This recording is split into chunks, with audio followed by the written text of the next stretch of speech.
Fala pessoal, tudo bem? Tudo na paz? Prof. Daniel Marques aqui. Vamos trabalhar um pouquinho então a nossa querida língua inglesa, voltado para você profissional aí da área da saúde, estudante também da área da saúde ou pessoas que trabalham, né, nessa área tão ampla que é a área da saúde. Então vamos lá, sem mais delongas. Hoje a gente vai falar um pouquinho, pessoal, você já viu aí no título do vídeo, a gente vai falar um pouquinho então sobre plural de alguns substantivos, tá? Isso de fato se faz importante, principalmente para aqueles que escrevem bastante, né, em inglês, escrevem artigos, ou quem faz leitura de artigos para uma melhor compreensão. A gente precisa dominar bem essa parte, né, do plural de substantivos, tá? Então a nossa dica vai começar justamente a partir daqui. Por que isso, Dani? Pelo seguinte, olha só, deixa eu colocar aqui, eu destaquei para vocês alguns sintomas, né, alguns sinais aí problemáticos acerca disso. Então, olha só, selecting the wrong form for plural nouns. Então, isso aqui é uma coisa que as pessoas fazem comumente, que é selecionar a forma inadequada ou errada dos substantivos no plural. Failing to recognize countable from uncountable nouns. Essa aqui é outra parte também, que é de uma certa forma, assim, não complicada, mas o pessoal dá uma embananada legal, que é ao identificarmos ou classificarmos um substantivo quanto ao fato dele ser contável ou incontável.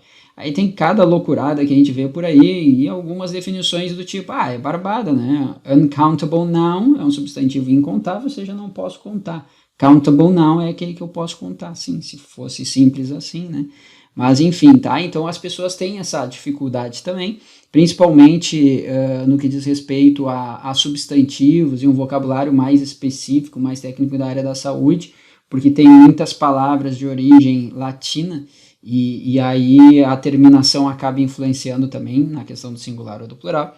E a utilização, então vamos colocar aqui, né, failing to recognize countable and uncountable nouns, e using articles in a random way, né, a utilização de artigos de uma forma aleatória, né, esse random é aleatório.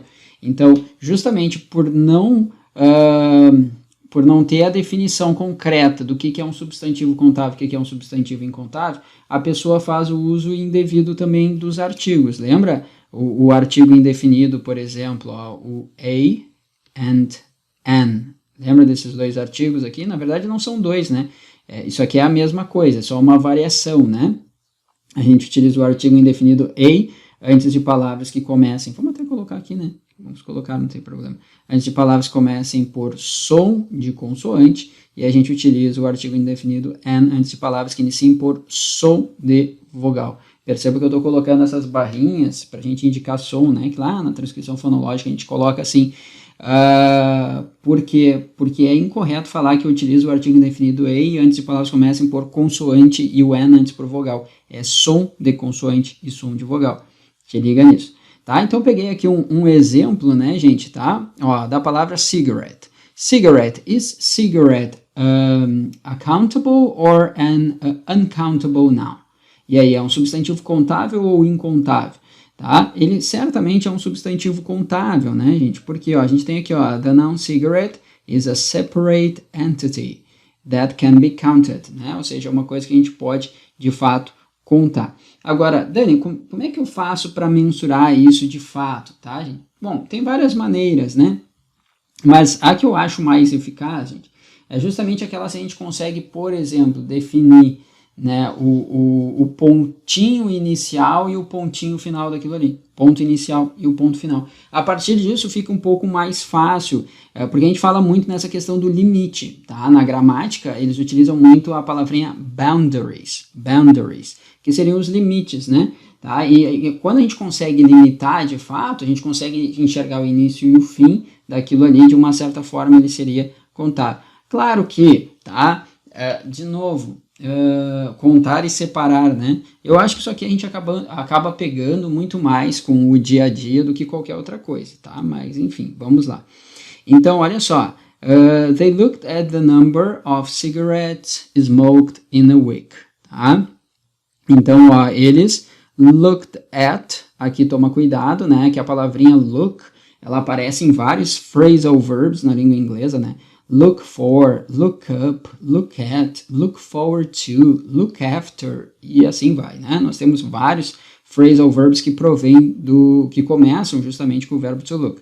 Aqui é o look at, digamos que é aquela forma bem tradicional de olhar para algo ou para alguém. Então, eles olharam para the number of cigarettes, para o número de, né, cigarros smoked in a week, né, fumados em uma semana, né, os cigarros que foram fumados em uma semana, tá? Então, percebam que cigarette aqui está no plural, ó. Por que ele pode ir para a forma plural? Justamente porque ele é um substantivo contável. Então, lembra, gente, que só vai para a forma plural aquele substantivo que é contável. Countable, não. O incontável não vai, justamente porque a gente não tem como contar, a gente acaba não o colocando no plural, tá? Vamos pegar um exemplo bem prático aqui, ó.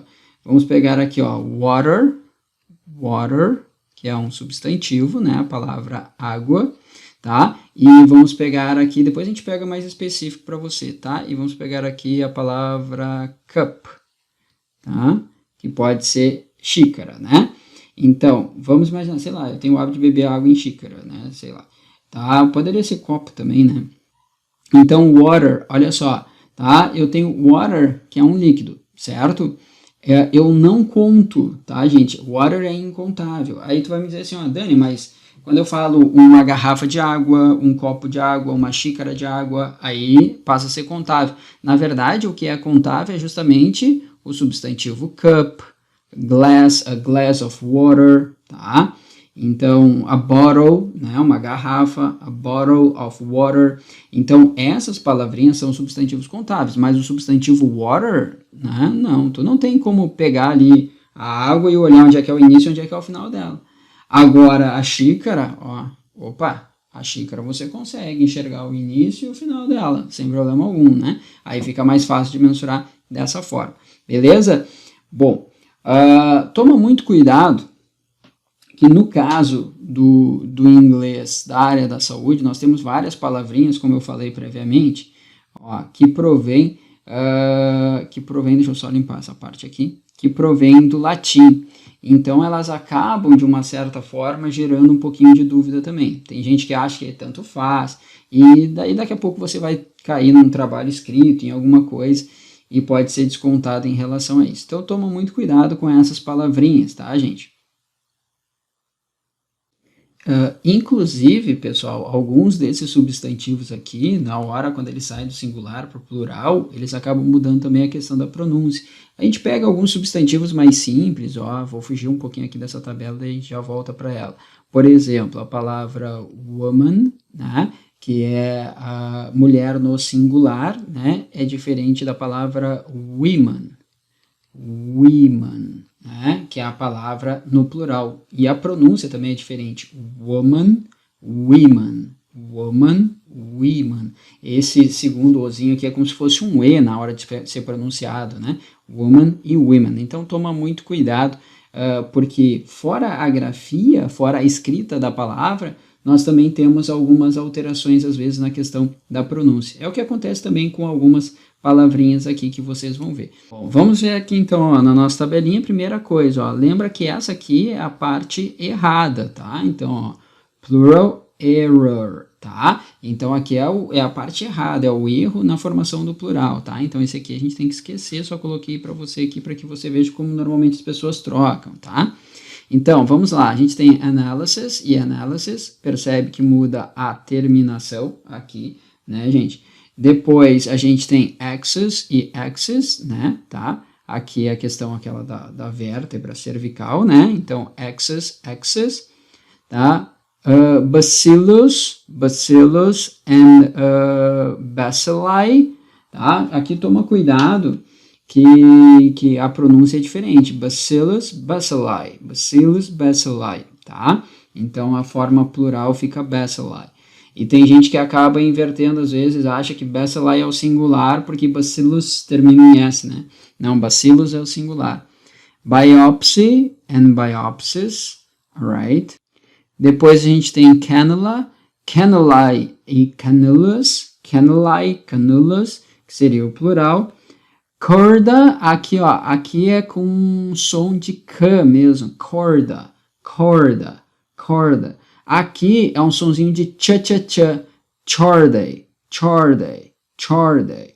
Então muda também a questão da pronúncia. Cortex and cortices. Por último aqui, pessoal, a gente tem diagnosis and diagnosis, tá?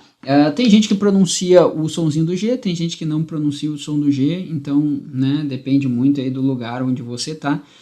Tem gente que fala diagnosis, tem gente que fala diagnosis, então sai o sonzinho do G, mas enfim, tá? Pode ser mudo ou não, é uma questão de variação linguística, tá? Seguindo aqui, pessoal, vamos ver um case report.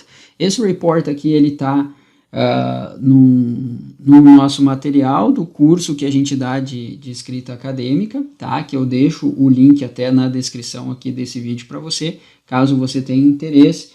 Na verdade, não é o link do curso, tá? E sim o link da inscrição aí para os próximos cursos que nós teremos de escrita acadêmica, tá? Que a próxima turma, eu não sei quando que você está assistindo esse vídeo, mas a próxima turma, nesse momento, eu estou gravando ele agora em 2021, em novembro de 2021, ele está marcado para janeiro de 2022, tá, gente? Tá em função do número de vagas, que é um número mais restrito, para que eu possa dar uma atenção maior às pessoas.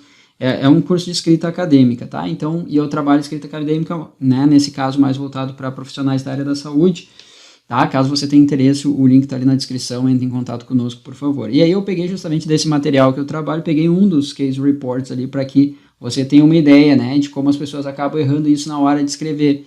Olha só, então case 1, ó, bacteria and bacterium, tá? Lembra, ó, bacterium is the singular form and bacteria is the plural form. Então tá aqui um erro que as pessoas de novo acabam cometendo. Olha só, some of the intestinal bacteria was inhibited by this process. Tarará, tarará, tarará.